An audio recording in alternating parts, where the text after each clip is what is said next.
Hello বন্ধু, WBCS and PSC coaching চ্যানেলে তোমাদের সকলকে ওয়েলকাম জানাচ্ছি।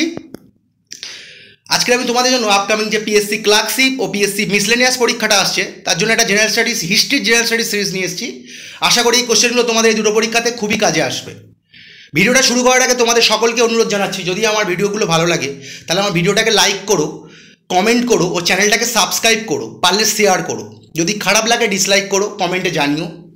তো চলো বন্ধুরা, আজকের ক্লাসটা শুরু করা যাক। আজকের প্রথম প্রশ্ন, কোন গভর্নর জেনারেল ভারতে পাশ্চাত্য শিক্ষা প্রসারে উদ্যোগী হয়েছিলেন? সঠিক উত্তর কী হবে?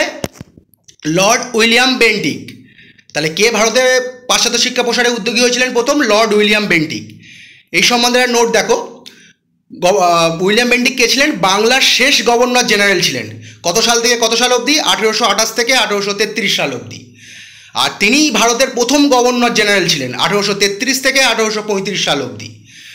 আর সতীদাহ প্রথা রোধ করেছিলেন, তোমরা সবাই জানো যে সতীদাহ প্রথা রোধ করেছিলেন লর্ড উইলিয়াম বেন্টিক রাজা রামমোহন রায়ের সহযোগিতায়। কত সালে? 1829 সালের 4ই ডিসেম্বর। কততম রেগুলেশন দ্বারা? 17তম রেগুলেশন দ্বারা। এগুলো একটু যত করে এটা অ্যাডভান্স পরীক্ষা দেবে, দেখবে তখন তোমাদের দিয়ে দেবে যে লর্ড উইলিয়াম বেন্টিক সতীদাহ প্রথা নিষিদ্ধ করেছিলেন কততম রেগুলেশন দ্বারা। তখন সঠিক উত্তর হবে 17 রেগুলেশন দ্বারা। 1829 সালের 4ই ডিসেম্বর 17 রেগুলেশন দ্বারা তিনি সতীদাহ প্রথা বিলুপ্ত করেন। পরের প্রশ্ন, কে ইন্ডিয়ান ন্যাশনাল আর্মির পরিচালনার ভার অর্পণ করেছিলেন সুভাষচন্দ্র বসুকে, যিনি পরে নামকরণ করেন আজাদ হিন্দ ফৌজ? সঠিক উত্তর কী হবে? রাসবিহারী বসু। রাসবিহারী বসু 1943 সালে ইন্ডিয়ান ন্যাশনাল আর্মির ভার সুভাষচন্দ্র বসুকে অর্পণ করেছিলেন। এই সম্বন্ধে নোট দেখে নেওয়া যাক। আইএনএ গঠন করেছিলেন কে? ক্যাপ্টেন মোহন সিং। খুব গুরুত্বপূর্ণ প্রশ্ন, কত সালে প্রতিষ্ঠিত করেছিলেন এই আইএনএ ক্যাপ্টেন মোহন সিং? 1942 সালে। কোথায় প্রতিষ্ঠিত করেছিলেন? সিঙ্গাপুরে। আইএনএর সদর দপ্তর কী ছিল? রেঙ্গুন ও সিঙ্গাপুর। এগুলো কিন্তু সবকটাই খুবই গুরুত্বপূর্ণ, খুবই ভালো করে এগুলো মনে রাখার চেষ্টা করো। পরের প্রশ্ন, কোন সুলতান প্রথম ভারতবর্ষে জিজিয়া কর চালু করেন? খুবই গুরুত্বপূর্ণ কোশ্চেন। কোন সুলতান ভারতবর্ষে প্রথম জিজিয়া কর চালু করেছিলেন? সঠিক উত্তর কী হবে? কুতুবউদ্দিন আইবক। এই সম্বন্ধে নোট দেখে নাও। এই জিজিয়া করটা কী ছিল? যদি আসে জিজিয়া কর কী টাইপের কর? এটা হচ্ছে অমুসলিমদের জন্য ধার্য কর, মানে তুমি মুসলিম ছাড়া সকল প্রকার অন্য ধর্মের লোকেদের একটা কর দিতে হতো, সেটাই জিজিয়া কর নামে পরিচিত ছিল। আচ্ছা, কোন সম্রাট প্রথম জিজিয়া কর তুলে দেন? তখন হবে মুঘল সম্রাট আকবর। কত সালে তুলে দেন? 1564 খ্রিস্টাব্দে। আচ্ছা, এটাও আসে যে আকবর পুনরায় কখন আবার জিজিয়া কর চালু করেন? 1575 খ্রিস্টাব্দে। এবং পুরোপুরি তিনি পুনরায় কবে তুলে দেন? 1579 খ্রিস্টাব্দে। তার মানে তিনি 1564 খ্রিস্টাব্দে জিজিয়া করটা তুলে দিচ্ছেন, 1575 খ্রিস্টাব্দে তিনি পুনঃ আরোপিত করছেন এবং 1579 খ্রিস্টাব্দে পুনরায় তুলে দিচ্ছেন। আচ্ছা, 1679 খ্রিস্টাব্দে ঔরঙ্গজেব পুনরায় জিজিয়া কর প্রবর্তন করেন। তো এই প্রশ্নটা আসে যে আকবরের পরে কে পুনরায় জিজিয়া কর প্রবর্তন করেছিলেন? তখন সঠিক উত্তর হবে ঔরঙ্গজেব। কত সালে? 1679 খ্রিস্টাব্দে। এবং এখানে যেটা সবথেকে গুরুত্বপূর্ণ যে জিজিয়া কর সময় তোমাদের বলে রাখি, অমুসলিমদের জন্য জিজিয়া কর দিতে হতো, কিন্তু যারা ব্রাহ্মণ ছিল তাদেরকে কিন্তু এই জিজিয়া কর থেকে অব্যাহতি দেওয়া হয়েছিল। তাহলে এই প্রশ্নটা আসে যে কোন সুলতান প্রথম ব্রাহ্মণদের ওপরও জিজিয়া কর আরোপিত করেছিলেন? তখন সঠিক উত্তর হবে ফিরোজ শাহ তুগলক। তিনি ব্রাহ্মণদেরও ছাড় দেয়নি, ব্রাহ্মণদের ওপরও জিজিয়া কর আরোপিত করেছিলেন। তাহলে কোন সুলতান ব্রাহ্মণদের ওপর জিজিয়া কর আরোপিত করেছিলেন? সঠিক উত্তর হবে ফিরোজ শাহ তুগলক। পরের প্রশ্ন, একমাত্র কোন সুলতান যিনি যুদ্ধক্ষেত্রে মারা যান? সঠিক উত্তর কী হবে? ইব্রাহিম লোদি। খুব গুরুত্বপূর্ণ প্রশ্ন, এই সম্বন্ধে নোট দেখে নাও। ইব্রাহিম লোদি সম্বন্ধে 3টে যুদ্ধ খুবই গুরুত্বপূর্ণ। একটা হচ্ছে খাটাউলি যুদ্ধ, কার সঙ্গে কার হয়েছিল? রানা সঙ্গর সঙ্গে ইব্রাহিম লোদির মধ্যে 1517 সালে হয়েছিল। ধোলপুরের যুদ্ধ 1519 সালে রানা সঙ্গ ও ইব্রাহিম লোদির মধ্যে হয়েছিল। দুটি যুদ্ধতেই লোদি পরাস্ত হয়েছিল। আর যেটা সবথেকে গুরুত্বপূর্ণ, তোমরা সবাই জানো যে 1526 খ্রিস্টাব্দে প্রথম পানিপথের যুদ্ধে ইব্রাহিম লোদি বাবরের কাছেও পরাজিত ও নিহত হন। তিনি প্রথম সুলতান যিনি যুদ্ধক্ষেত্রে মারা গেছিলেন। পরের প্রশ্ন, শিখ ধর্মে লঙ্গর পদ্ধতি কে প্রবর্তন করেন? সঠিক উত্তর কী হবে? গুরু নানক। গুরু নানক সম্বন্ধে কিছু গুরুত্বপূর্ণ নোট দেখো। তিনি শিখ ধর্মের প্রতিষ্ঠাতা ছিল, সবাই জানো। এবার তার জীবন কাহিনী কী নামে পরিচিত? জনম সখী নামে পরিচিত। এটা কিন্তু আসে যে জনম সখী কোন গুরুর জীবন কাহিনী? তখন হবে গুরু নানক। আর এই সম্বন্ধে তোমাদের আরেকটু জানিয়ে রাখি যে শিখ ধর্মের দ্বিতীয় গুরু ছিল গুরু অঙ্গদ। এবার লঙ্গর পদ্ধতি কে চালু করেছিলেন? গুরু নানক। কিন্তু এই লঙ্গর পদ্ধতিটাকে বহুল প্রচলিত কে করেছিলেন? সে কিন্তু গুরু অঙ্গদ। যদি তোমাদের অপশানে দেখো যে শিখ ধর্মের লঙ্গর পদ্ধতি কে প্রবর্তন করেন, অপশানে গুরু নানক নেই, কিন্তু গুরু অঙ্গদ আছে 3টে অন্য গুরুর সাথে।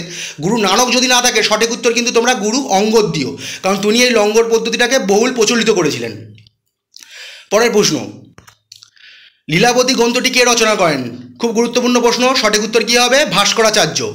এই সম্বন্ধে নোট দেখে নেওয়া যাক। কত সালে তিনি এটা রচনা করেছিলেন? 1150 খ্রিস্টাব্দে। এটা কি বিষয়ক গ্রন্থ? খুবই গুরুত্বপূর্ণ। লীলাবতী একটি গণিত বিষয়ক গ্রন্থ। আর লীলাবতী পার্সি ভাষায় অনুবাদ করেন কে? আবুল ফৈজি। পার্সি ভাষায় অনুবাদ করেন আবুল ফৈজি। আবুল ফৈজি কে ছিল? আবুল ফজলের দাদা ছিলেন হচ্ছে এই আবুল ফৈজি। পরের প্রশ্ন, হিন্দু কলেজ কলকাতায় কত সালে প্রতিষ্ঠিত হয়?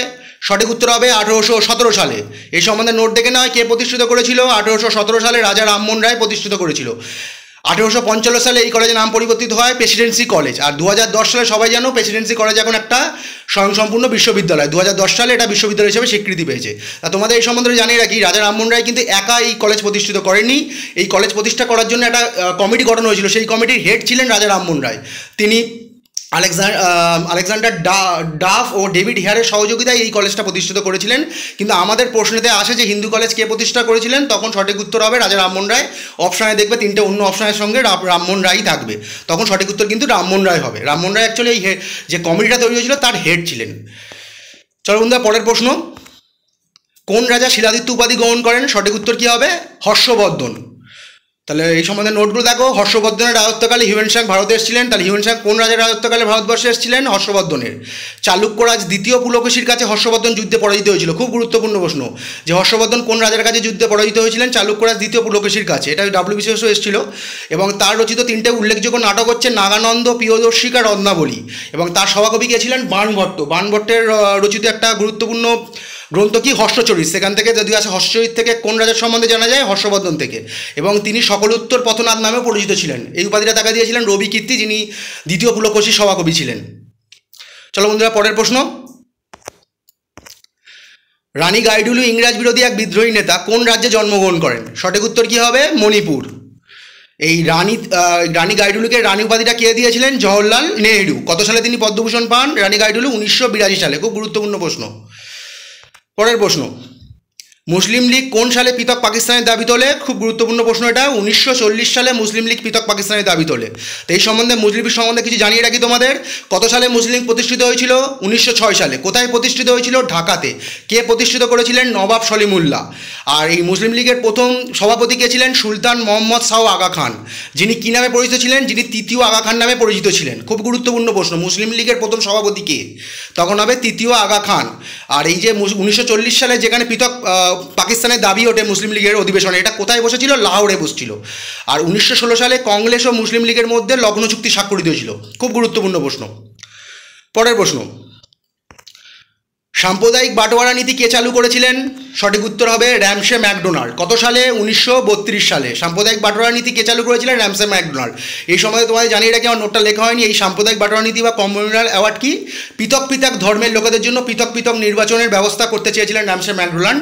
যেমন হিন্দু, বৌদ্ধ, জৈন, খ্রিস্টান, মুসলিম, এদের জন্য আলাদা আলাদা নির্বাচন হবে। এবং এটা শুধু নয়, এবং হিন্দু ধর্মের মধ্যেও তিনি বাটোয়ারা করার চেষ্টা করেছিলেন, যে উচ্চবর্ণের হিন্দু ও নিম্নবর্ণের হিন্দুদের মধ্যে আলাদাভাবে ভোট প্রক্রিয়া চালু করার চেষ্টা করেছিলেন তিনি। এবং এর প্রতিবাদে মহাত্মা গান্ধী পুনের জারবেদা জেলে অনশন করেছিলেন। এবং পরে জানো তোমরা সবাই যে ডক্টর আম্বেদকরের সঙ্গে পুনা চুক্তি 1932 সালে তিনি স্বাক্ষরিত করেছিলেন। যে পুনা চুক্তি কত সালে স্বাক্ষরিত হয়েছিল?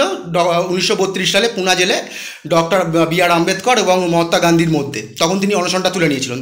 এবং তার এই সাম্প্রদায়িক বাটোয়ারা নীতি বা কমিউনাল কে চালু করেছিলেন? Ramsay McDonald. এবং কী জন্য চালু হয়েছিল যদি আসে, তখন হবে যে বিভিন্ন বিভিন্ন ধর্মের জন্য বিভিন্ন বিভিন্ন পৃথক পৃথক নির্বাচন করতে তিনি চেষ্টা করেছিলেন, চালু করার চেষ্টা করেছিলেন। পরের প্রশ্ন, ইনকিলাব পত্রিকার সম্পাদক কে ছিলেন? সঠিক উত্তর কী হবে? গোলাম হোসেন। খুব গুরুত্বপূর্ণ প্রশ্ন কিন্তু। ইনকিলাব পত্রিকার সম্পাদক কে ছিলেন? ইনকিলাব স্লোগানটা অনেকেই পড়ে যে কে দিয়েছিলেন, ওটা ভগৎ সিং। কিন্তু ইনকিলাব পত্রিকার সম্পাদক কে ছিলেন? সঠিক উত্তর হবে গোলাম হোসেন। কত সালে প্রকাশিত হয়? 1923 সালে। কোথা থেকে প্রকাশিত হয়? লাহোর থেকে প্রকাশিত হয়। কী ভাষায় প্রকাশিত হতো? উর্দু ভাষায় প্রকাশিত হতো। চলো বন্ধুরা, পরের প্রশ্ন, আহমেদাবাদ টেক্সটাইল লেবার অ্যাসোসিয়েশনের প্রতিষ্ঠাতা কে? খুব গুরুত্বপূর্ণ প্রশ্ন। সঠিক উত্তর হবে মহাত্মা গান্ধী। এ সম্বন্ধে কিছু নোট দেখো। আহমেদাবাদ সত্যাগ্রহ তোমরা সবাই জানো যে 1918 সালে হয়েছিল। তাই 1918 সালে আহমেদাবাদ সত্যাগ্রহের সময় তিনি এটা প্রতিষ্ঠা করেছিলেন, এই আহমেদাবাদ টেক্সটাইল লেবার অ্যাসোসিয়েশন। আচ্ছা, ভারতের মাটিতে এটাই ছিল তার প্রথম অনশন সত্যাগ্রহ। যদি আছে যে ভারতের মাটিতে তিনি যে সত্যাগ্রহগুলো করেছিলেন, চম্পারণ সত্যাগ্রহ, খেরা সত্যাগ্রহ, এবং খেরা সত্যাগ্রহ আর এই আহমেদাবাদ সত্যাগ্রহ তিনি কিন্তু পাশাপাশি একই সাথে করছিলেন 1918 সালে। এটা পাশাপাশি এই দুটো সত্যাগ্রহই তিনি একসাথে করছিলেন, এবং এই আহমেদাবাদ সত্যাগ্রহের জন্য তিনি অনশন করেছিলেন প্রথম। যদি প্রশ্ন আসে যে কোন সত্যাগ্রহের জন্য ভারতবর্ষে মহাত্মা গান্ধী প্রথম অনশন করেছিলেন, তখন হবে আহমেদাবাদ সত্যাগ্রহ। এবং এই সত্যাগ্রহটা কী জন্য করা হয়েছিল, কাদের জন্য করা হয়েছিল? শিল্প শ্রমিকদের জন্য। এটাও আসে যে আহমেদাবাদ সত্যাগ্রহ কাদের জন্য করা হয়েছিল? শিল্প শ্রমিকদের জন্য। কত সালে? 1918 সালে। এবং এখানেই তিনি প্রথম অনশন সত্যাগ্রহ করেছিলেন, আহমেদাবাদ সত্যাগ্রহতে, মহাত্মা গান্ধী। চলো বন্ধুরা, পরের প্রশ্ন। অজন্তা গুহচিত্রগুলি কোন যুগের সৃষ্টি? অপশানগুলো দেখে নেওয়া যাক। অপশান হচ্ছে, সঠিক উত্তর হবে গুপ্ত যুগ। তাহলে অজন্তা গুহাচিত্রগুলি কোন যুগে সৃষ্টি হয়েছিল? গুপ্ত যুগে। এই সম্বন্ধে কিছু নোট দেখো। অজন্তা গুহা যদি বলে কোথায় অবস্থিত? মহারাষ্ট্রের ঔরঙ্গাবাদ জেলায় অবস্থিত। আচ্ছা, এই গুহাগুলিতে যে চিত্রগুলো পাওয়া যায় সেটা কোন ধর্মের নিদর্শন পাওয়া যায়? এই চিত্রগুলো থেকে এটা কিন্তু আসে, এটা হবে বৌদ্ধ ধর্মের নিদর্শন পাওয়া যায়। হ্যাঁ, গৌতম বুদ্ধের জাতক কাহিনী, বিভিন্ন রকমের জাতক কাহিনীর ছবি তোমরা ওখানে গেলে দেখতে পাবে। তা খুব গুরুত্বপূর্ণ প্রশ্ন যে এই গুহাগুলির চিত্রে কোন ধর্মের নিদর্শন পাওয়া যায়, তখন সঠিক উত্তর হবে বৌদ্ধ ধর্মের।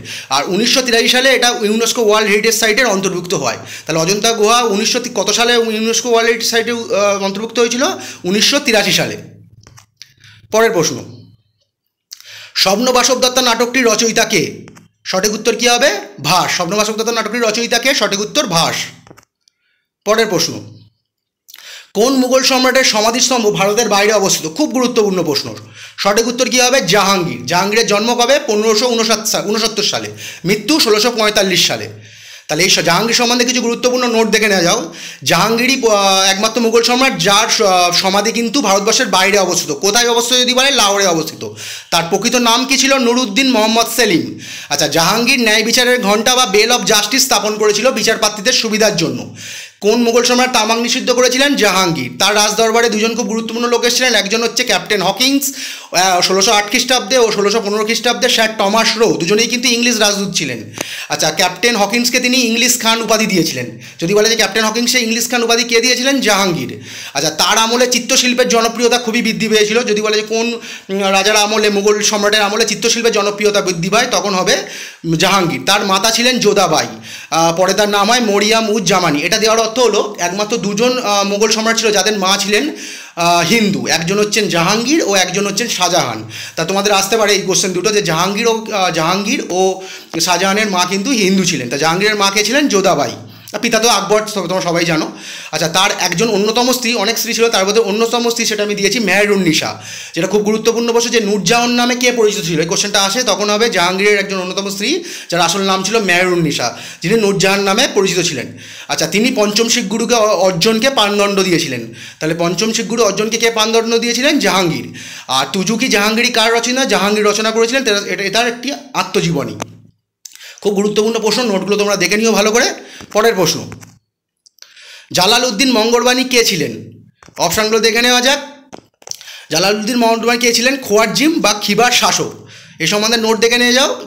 চেঙ্গিস খার ভয়ে, তুমি সবাই জানো যে চেঙ্গিস খার ভয়ে এই জালালউদ্দিন মঙ্গলবাণী ভারতে পালিয়ে এসছে, ইলতুৎমিশের কাছে আশ্রয় ভিক্ষা করেছিলেন, এবং ইলতুৎমিশ আশ্রয় দেয়নি ও তখন তিনি পারস্যে চলে যান। এই প্রশ্নটা আসে যে কোন রাজা চেঙ্গিস খার ভয়ে ইলতুৎমিশের কাছে এসে সাহায্য চেয়েছিলেন, তখন সঠিক উত্তর হবে জালালউদ্দিন মঙ্গলবাণী।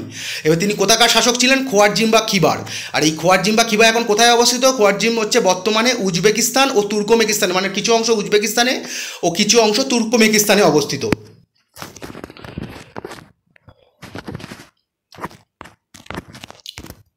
পরের প্রশ্ন। কিষাণ সভা কত সালে প্রতিষ্ঠিত হয়েছিলেন? অপশানগুলো দেখে নেওয়া যাক। অপশান সঠিক উত্তর কী হবে? 1936 সালে। কিষাণ সভা কত সালে প্রতিষ্ঠিত হয়েছিল? 1936 সালে। এই সম্বন্ধে নোট দেখে নেওয়া যায়। এটা কিষাণ সভা কে প্রতিষ্ঠা করেছিল? সহজানন্দ সরস্বতী। কোথায় প্রতিষ্ঠিত হয়েছিল? লখনৌতে প্রতিষ্ঠিত হয়েছিল। তাহলে কিষাণ সভা কত সালে প্রতিষ্ঠিত হয়েছিল? 1936 সালে। কে প্রতিষ্ঠিত করেছিলেন? সহজানন্দ সরস্বতী। কোথায় প্রতিষ্ঠিত হয়েছিল? লখনৌতে। তাহলে আজকের এই পর্যন্ত বন্ধুরা, খুব তাড়াতাড়ি এই পরের সিরিজটা নিয়ে আসছি। Good bye.